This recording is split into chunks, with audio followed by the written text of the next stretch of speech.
लाल किला दिल्ली हिंदुस्तान के पुराने दिल्ली के पड़ोस में एक तारीखी किला है जो तारीखी तौर पर मुगल बादशाहों की मरकजी रहायशगाह के तौर पर काम करता था।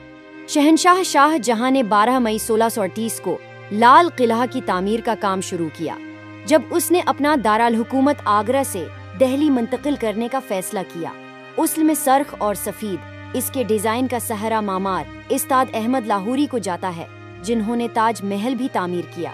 ये किला शाह जहां के दौर में मुगल फन तामीर की चोटी की नुमाइंदगी करता है और फारसी महल के फन तामीर को हिंदुस्तानी रवायात के साथ जोड़ता है। 1747 में मुगल सल्तनत पर नादिर शाह के हमले के दौरान इस किले के फन पारों और ज़ियूरात को लौट लिया गया।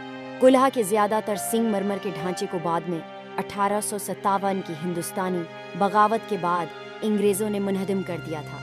किला की दिफाई दीवारें ज्यादातर गैर महफूज थीं, बाद में एक गैरिजन के तौर पर इस्तेमाल किया गया था।